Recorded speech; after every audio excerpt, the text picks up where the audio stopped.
What's going on, guys? Sumi here with Dogcast. Today I'm going to talk about why the guys you like are not nice.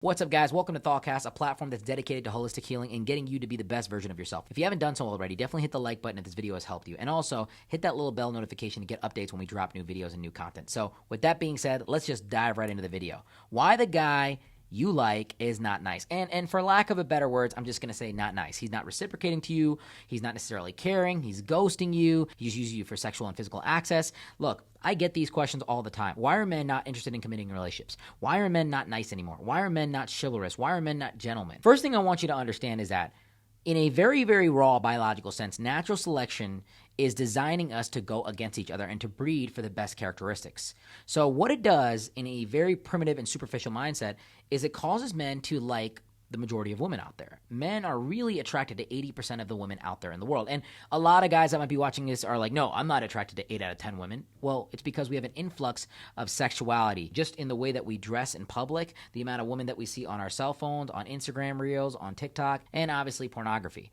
So we are seeing such a large level of sexual content, of promiscuous content, of female content, that we are now more selective in the women that we want. But in a generalistic primitive mind, men are attracted to 80% of women.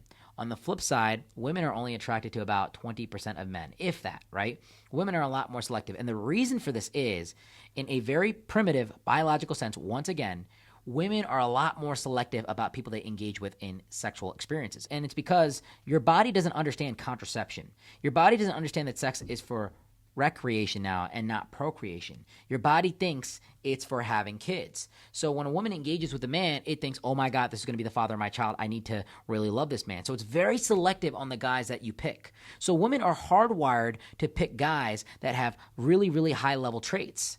Women are hardwired to go for the best guy. That's the whole idea of hypergamy. It's actually biologically beneficial for a woman. And a lot of times the characteristics that women go for, the bad boy traits, are not necessarily good in society today, but in a very primitive mindset, in a very past mindset, they were actually very good. Think of the male archetype for the bad boy. He's tall, he's aggressive, he doesn't care, he can be loud, he can be obnoxious, he's attractive, he's muscular, all these things, right? These are the things that would actually promote human beings for survival back in the day. See, back in the day, muscular strength, height, weight, just aggression and speed was really valued. In today's society, being more calculative, being more calm, being more controlled is more valued and more successful in today's logical parameters of society. Being taller doesn't help me type on the keyboard faster. Being more muscular doesn't really get me faster results in my job. It really doesn't.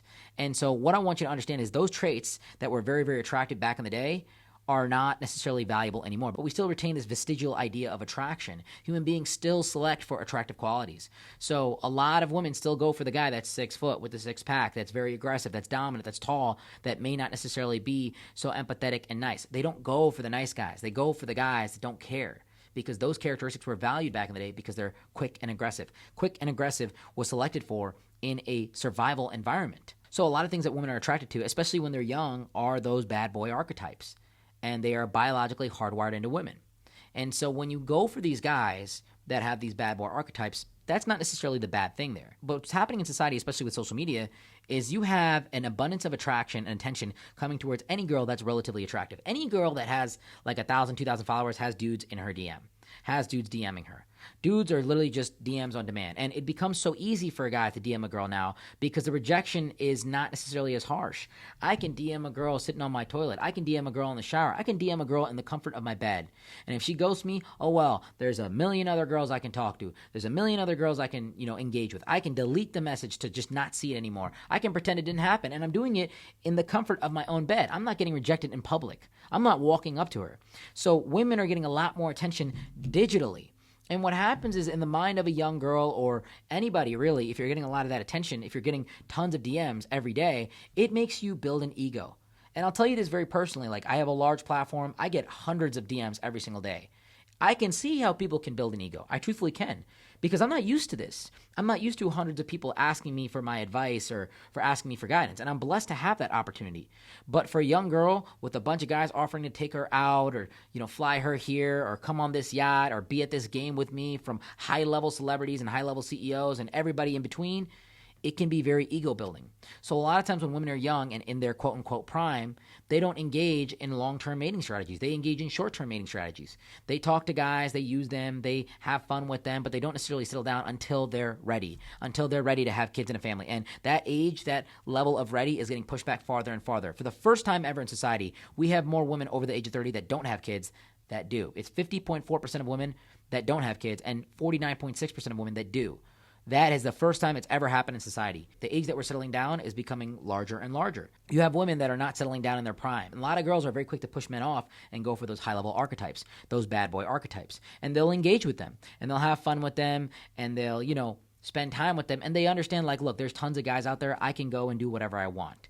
But then what happens is there's two things. Number one, those women get older, and they then want to settle down. And they've created this lifestyle, and they've created this appetite for what those bad boy archetypes are bringing to them. The dinners, the movies, the yachts, the lifestyle, the games, everything. They have increased their appetite. An 18-year-old girl is not as hungry as a 35-year-old woman. I'm just keeping it real.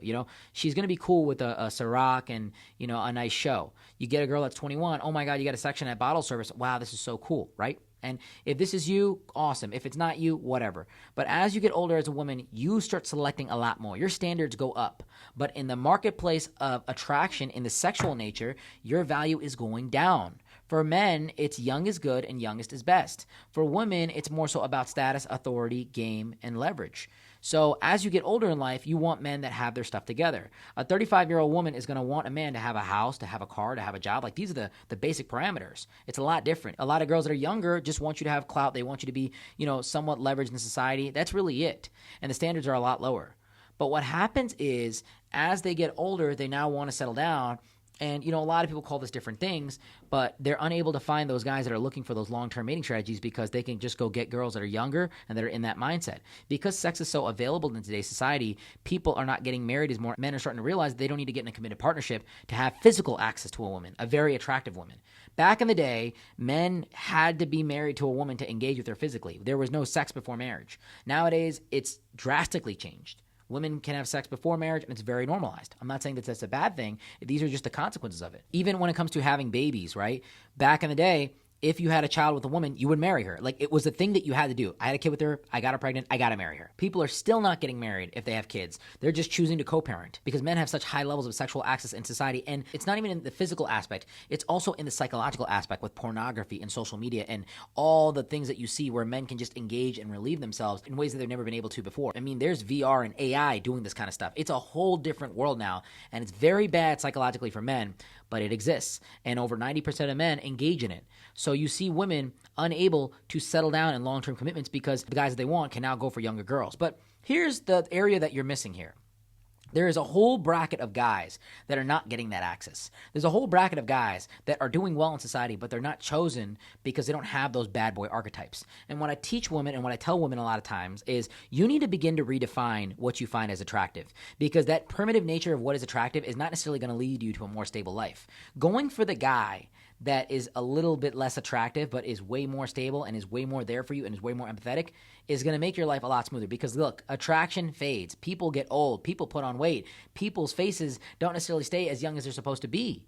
When you look at the data, people don't wake up at 50 saying, oh my God, my wife is so hot. I'm so glad I married a hot 21-year-old wife when I had the chance. It doesn't work like that.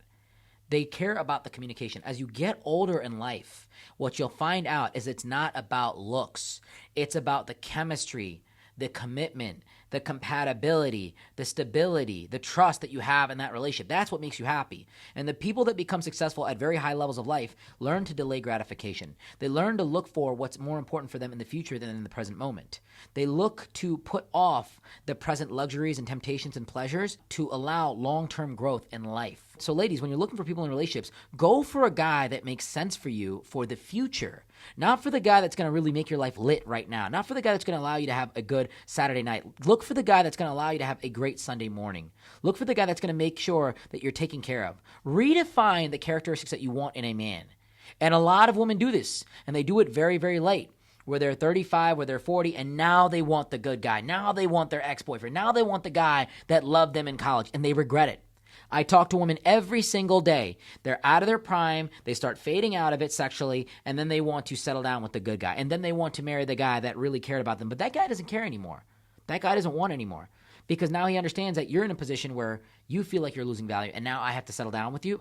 You had your chance before. There's resentment there. And this is also bad for those guys that are those bad boy archetypes, because it's creating a small substrata of men that are getting access to all the women. Like the top 1, 2, 3, 4, 5% of guys in those layers get access to all the women out there by the droves. And they become egotistical. They become narcissistic, and they engage in short-term mating strategies that don't necessarily allow them any stability in life. And it's actually very, very harmful for them, because they're constantly just jumping around woman to woman to woman to physical interaction, and they have no stability in their life. And they have these pockets and these pools of ex-partners that have resentment, that have hatred, that have fixation, that have obsessive characteristics, that are needy, that are available. And it's a mix of inconsistency in their life. This is not good. This is very damaging. The top 1% of guys, those athletes, those celebrities, they get access to every single girl out there. And they begin to devalue women as a whole. They begin to look at women as just physical pleasure. And it's a very, very bad mindset to be in. And it prevents them from being good fathers. It prevents them from being good husbands. It prevents them from really creating a life of stability and happiness. Life really starts when you start caring about somebody else. I firmly believe that. And for all of you guys that don't agree with me, just get a little bit older. It'll hit you at one point. But the sooner that you realize that life begins when you start caring about other people and you start taking responsibility for somebody else's happiness in congruence with yours, that's when you mature. And your happiness in a relationship starts to really start happening when you start to redefine what's attractive to you. And for guys, you got to go for the girls that are attractive first, right? You have to be attracted to her. But go for the women that are trusting, that are caring, that are empathetic, that exhibit characteristics of a wife. Not the girl that's just really hot, that goes out and parties and has good physical interactions with you. You don't want that girl. That girl is nothing but attractive. All she has is her looks. Like, she's good looking? That's it? That's all you like her for? That's the lamest and most empty life to live. I know so many guys that date girls that are just good looking, and they date them because they're just good looking. These girls have no characteristics outside of that. Don't go for these women. Go for the girls that want stability, that want structure. And when you look at all these dating podcasts out there and all these guys are telling you to go for these young girls, some of these young girls are not ready. They're not in the mindset. It might be better for you to go for a girl that kind of understands, like, look, I need a good guy in my life. A girl that has redefined what she wants in her life.